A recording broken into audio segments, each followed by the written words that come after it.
Oui, Monsieur le Président, mes chers collègues, on votera bien évidemment cette délibération qui permet d'expérimenter. Alors, moi, je vous ferai part d'une demande qui émane peut-être davantage des communes périphériques.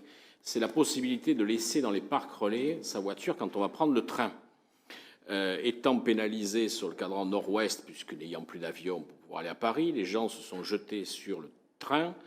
Et malheureusement, même si on paie très cher, le stationnement de voitures autour de la gare est problématique. Il faut déjà y arriver, il faut se garer. Donc la possibilité, puisque le parc relais, je pense notamment à celui de Cantinol ou je pense à celui de Pyrénées, qui sont loin d'être surchargés, très loin même d'ailleurs, voilà, ça permettrait de laisser sa voiture, à Blanquefort également, hein, ça permettrait de laisser sa voiture une nuit ou deux nuits sous réserve de présenter un billet de train, et ça permettrait aux gens. Ça, on me le demande beaucoup plus souvent, et quand je dis très souvent, j'ai d'autres collègues maires, à mon avis, qui l'entendent aussi, on pourrait essayer d'expérimenter sur ces 3 parcs de stationnement de P+R, de façon à regarder comment ça pourrait se passer. La deuxième chose, vous allez croire que j'en fais une obsession, Monsieur le Président, je viens de parler d'un observatoire de la sûreté.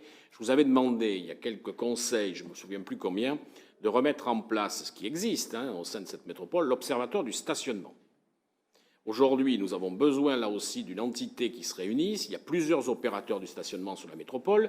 Il n'y a plus que Medpark et le reste du monde. Il y a Indigo qui a aujourd'hui un parc de parking important. Je pense qu'il serait intéressant qu'on associe les communes, les opérateurs de stationnement, les polices municipales pour avoir à un moment donné une rencontre, comme cela s'est fait en 2017, en 2018, et ça n'a pas pu se faire en 2019 parce qu'on n'a pas eu le temps, puis 2020 bien sûr, mais je pense que c'est une instance qu'il faudrait remettre d'actualité pour parler stationnement et avoir une unification sur ces sujets-là. J'en ai terminé.